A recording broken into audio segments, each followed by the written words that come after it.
ఎక్కడి నుంచి వస్తాదంటే మహారాష్ట్ర మహాబలేశ్వరం జన్మస్థానం. అక్కడ నుంచి కర్ణాటక అల్లమట్టి, బీచుపల్లి, నారాయణపూర్, తుంగభద్ర, జూరాల, నెక్స్ట్ శ్రీశైలం. ఈ గేట్లు ఓపెన్ చేస్తే నాగార్జున సాగర్ ఓపెన్ చేస్తే విజయవాడ ఓపెన్ చేస్తే సముద్రంలో కలుస్తుంది. సముద్రంలో ఎక్కడ కలుస్తుంది అంటే కృష్ణా డిస్టిక్ అని హంసదీవులో ఒక బంగాళాఖాతంలో కలుస్తుంది. ఇదే డ్యామ్. ఈ డ్యామ్ ఒరిజినల్ డ్యామ్ వచ్చి నీలం సంజీవ్ రెడ్డి సాగర్. శ్రీశైలం ఉంది కాబట్టి శ్రీశైలం డ్యామ్, లేదంటే శ్రీశైలం ప్రాజెక్ట్. ఈ రెండు పేర్లు టీవీలో పేపర్లో మనం చూస్తుంటాం.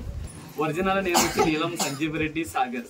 ఇది 1963లో నెహ్రూ గారు శంకుస్థాపన చేస్తే 83 నాటి కంప్లీట్ అయింది. 20 years పట్టింది. ఈ డ్యామ్ కట్టేటప్పుడు నీలం సంజీవ్ రెడ్డి గారు మన సీఎం గా రాష్ట్రపతిగా చేశారు.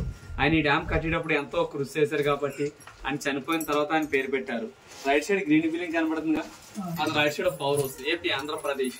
ఈ లెఫ్ట్ సైడ్ ఎల్లో బిల్డింగ్ కనబడుతుంది, అది left side power house Telangana. Divide అయింది కాబట్టి పవర్ హౌస్ అంటే పవర్ హౌస్ కాదు, power house dam front side ఉంటాయి. పవర్ హౌస్ కి వాటర్ లే గేట్ ఆపరేటింగ్.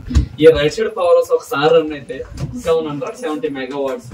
ఈ లెఫ్ట్ సైడ్ వచ్చి 900. ఇంత ముందు పవర్ ప్లాంట్లు కాలుకొని గుర్తుంది కదా, ఈ లెఫ్ట్ సైడ్ మనకి ఈ ప్లేస్ వరకే పాతాళ గంగ అంటాం.